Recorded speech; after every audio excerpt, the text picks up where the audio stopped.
Subic Gym to be an evacuation area. Ang Subic Gym ngayon ang magiging evacuation area. Yes, yes. So we're just coordinating with the city government kung kinakailangan nila. At nananawagan tayo na kung yung evacuation area sa Olongapo ay mayroon na rin tubig, pwedeng magamit ang Subic Gym as a temporary evacuation area. Okay. So ang ibig sabihin ba nito, Sir Rani, na punong-puno na yung mga evacuation centers sa iba't ibang parte ng Olongapo? Hindi lamang yun, kundi yung ang pagkakalam ko na information that I received, yung convention center ng Olongapo ay may tubig na rin. Oh my God. Yung Subic Bay Exhibition and Convention Center po natin. Titignan natin either yung specs natin o itong Subic Gym, either way, kung pwede natin magamit yan. But definitely, I receive information from order coming from Attorney Mons na pwede natin ipagamit sa kanila. Yun, oo. Yes, so pwede lang tawagan tayo dito sa 2524830 para mapabuksan natin yung Subic Gym. Opo. Ano po ngayon ang sitwasyon po ng mga teams ninyo? Saan po naka-field ngayon ang mga teams ninyo? Wala pa rin pagbabago, tutok pa rin sila sa Santa Rita. Oo, Santa Rita talaga. Lalong higit dito sa Hermosa sapagkat forced evacuation na. Patuloy na tumataas ng tubig dito sa Hermosa. Ganun din dito sa Dinalpihan, along itong lugar sa Maylayak, San Ramon. San Ramon. Yeah, oo. Bago dumating na Layak, bago dumating ng bayan, humihingi na rin ng tulong. Pero meron din tayong naka-assign na team sa Dinalupihan. Ngayon wala tayong kontak sapagkat wala yata ilaw, kaya wala dead bat na yata sila, kaya hindi natin makontak. But definitely, meron tayong team na nakatutok din sa Dinalupihan. Okay. How about sa Zambales side po? Zambales, I receive information na nag-force evacuation na rin doon sa malapit sa dike sa Marcelino. Going to Subic, umapaw na yung tubig sa Santo Domingo Bridge. Oo nga, nakita ko yung pictures. May pictures, oo. Nakikipag-communicate ako kay Chairman, humingi ako ng additional na military truck at nagpapasalamat ako sa United Auctioneer sapagkat sila nagpapahiram ng mga truck natin para magamit sa rescue and evacuation. Wow, that's very good, sir. So, yung doon naman sa Santa Rita, hanggang saan na po ba talaga ang baha sa Santa Rita? Dahil doon po talaga nakatutok ang lahat. Yes, doon sa Cristobal, abot na hanggang lampas na ng bahay, nasa bubong yung mga tao, pero nailikas na rin yung mga iba. So, widespread ngayon sa Santa Rita. May iba pa bang mga areas na bagong pinuntahan ng ating rescue teams? Guys, sa Tabakuhan daw kasi. Yes. Nag-reposition yung isang team natin. From Santa Rita, pumunta silang Tabakuhan. And then yung sa Mabayuhan, malamang mag-reposition din sila sapagkat gusto ko rin ma-check yun sa parting Gordon Heights. Yes. Hindi natin alam kung ano nangyayari din doon. Ang magiging parang pwede mangyayari doon sa Gordon Heights ay yung landslide. Yes. Pero wala pa naman reported sa akin kung merong landslide o wala. Okay. So, binibigay ko yung number mo, Sir Rani, sa ere, dun sa gustong direktang makipag-ugnayan sa iyo, sir. Kasi nga, syempre yung iba, of course, dahil may cellphone sila, naghanap sila ng way para ma-save sila or ma-rescue. So, ganun pa rin, ibibigay ko pa rin ang iyong personal number. Okay. Yes, oo. So, Sir Rani, ano pa po ba ang mga updates natin na pa pwedeng malaman? So far yun pa lamang, concentrated tayo dito sa Olongapo.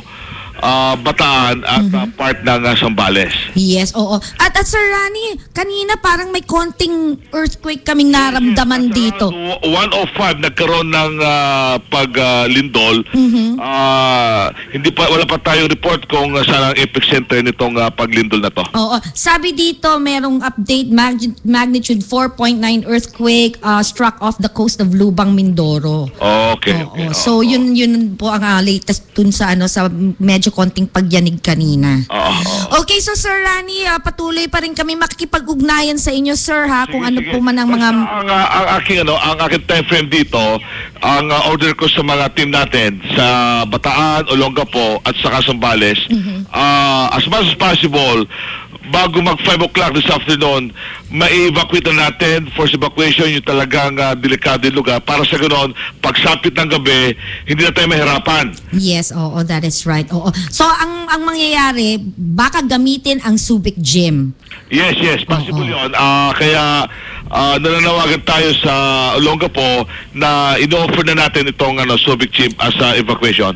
Ayun. Oo, maraming salamat, Sir Rani, and we will be in touch with you Sure. always. Okay, so thank you so much. That was Sir Rani Magno. He's the fire chief of the Subic Bay Metropolitan Authority, at siya rin po ang team leader ng search and rescue groups natin na umiikot ngayon sa Olongapo City and parts of Zambales and Bataan.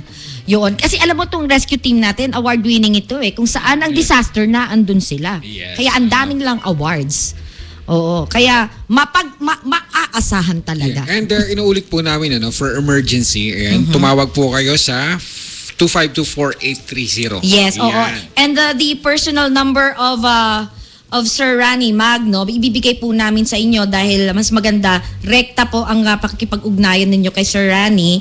His number is 0917-569-8467. At ang last na information na binigay sa atin ni Sir Rani ay gagamitin, makikipag-ugnayan ang SBMA or ang City Hall as Olongapo City Government makipag-ugnayan sa SBMA para magamit ang Subic Gym as an evacuation center.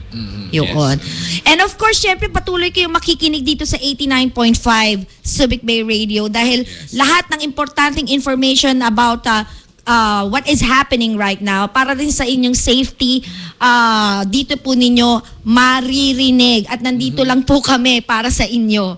Okay? So, we're gonna read some of your messages kasi may mga nagte-text. Again, our number is 0917-556-0846. And my number is 09082336818. Okay. Sabi ni Fred, alam ko, Gordon Heights ito eh. 2 step na lang papasok na sa bahay ang baha. O yun na, may mga teams ngayon na nag-redirect papuntang Gordon Heights para matulungan ng mga tao natin, ang mga kababayan natin doon. Ngayon, another texter number, this is coming from texter number 0670. Wala na pong makadaan na sasakyan sa Subic Town dahil sa taas ng tubig. Ito yung sa Santo Tomas Bridge. Oo, kasi nga nakita na nga natin yung mga pictures as in nung panahon na pinicturean yun. Yes. Nasa knee deep na. So, paano pa kaya ngayon? Patuloy pa rin ang malakas na ulan. Actually, dito sa harapan ng radio station, medyo may bahana dito sa harapan kami kasi ng katabi namin ng Travelers Inn eh. Yes. Oo. So para doon sa mga gusto pang bumiyahe, lalo na yung ang mga kababayan natin na may mga sedans lang, yung maliliit na sasakyan, huwag na po kayong tumuloy. Yes. Kasi sobrang grabe na ang baha dito sa Olongapo City. And of course, if you have any more concerns about your safety, apart from the SBMA search and rescue, andyan din po ang City Hall, ang City Government of Olongapo. Yun, na nakikipag-ugnayan with the SBMA in helping the people affected by the floods. Okay. Ito, may nagtatanong, DJ, hanggang saan na po baha sa Mabayuhan? This is coming from Robin. Ano bang sabi ni Sir Rani Magno? Parang na daw parang nasa dibdib or something. Oo. Ito naman, sige, I'm gonna transmit this to Sir Rani. Pa-rescue naman po yung friend ko, kakapanganak lang po niya. coming from 3810. Kailangan namin ng details para malaman namin kung saan at kung saan at kung sino ang kailangang i-rescue. And it would be better kung tawagan nila yung 252-4837. Oo nga pala. Isa pa ang kailangan nating tawagan, ang Victory Liner. Kasi nagtatanong, possible pa po ba yung daan sa may Victory Liner and may biyahe pa po ba yung yellow and blue jeeps? Siguro, ikaw, may nakikita ka pa bang mga jeep kanina? Actually, kagabi pa lang, medyo hirap nang dumaloy ang mga natin, jeep. Pero ganun pa man, meron mga ilan-ilan na bumabiyahe at meron po tayong free rides. Yan, tulad ng sinasabi ko, yung mga truck na gumagala dyan. Yan, atid sa inyo ng ating mayor ng Olongapo. Okay. Yung nagpapa-rescue, sabi niya, ang address, ang street is Leo Street, Purok 3F, Santa Rita. Okay, so siguro isasend namin kay Sir Rani itong information para ma-rescue yung iyong kaibigan. Actually, marami ngayon na andun ngayon sila sa Santa Rita, yung mga rescue teams natin. Kasi talagang yan po ang medyo hard hit ng floods. Yes. Yes. Tapos may mga coming from our streamers now, may nagsasi Alliance 2010, DJ, di kaya nila kayang kausapin ang SM na if it comes to worse, why not let people evacuate to the 5th and 6th floor nila? I think it's more safer kung papayag ang SM. Lubog na daw dyan sa 3F Santa Rita. Yes. Oo, may nagpapa-rescue na nga.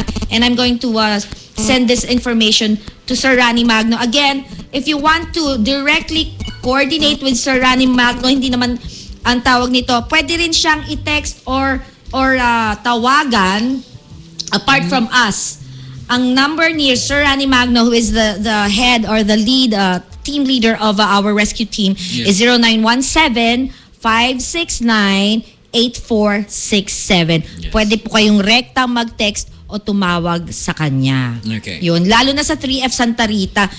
Kung nakikinig si Sir Rani Magno, ayun, sa 3F Santa Rita, lubog na daw.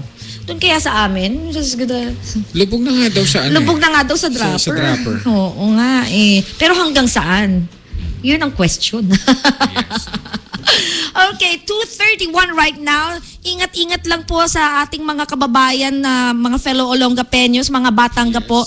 O alam nyo naman na sanay na sanay tayo sa mga disasters, sanay na sanay tayo sa mga delubyo. Pero syempre, kahit nasanay tayo, hindi pa rin maiiwasan na, alam mo, yung sobrang takot. Medyo magkalma tayo. Yes, diba? okay, Magkakalma tayo. Lalagpasan din natin ito by Thursday. By Thursday kasi sabi, mag-improve na raw ang weather. I hope so. Kasi isang linggo na rin nag-uulan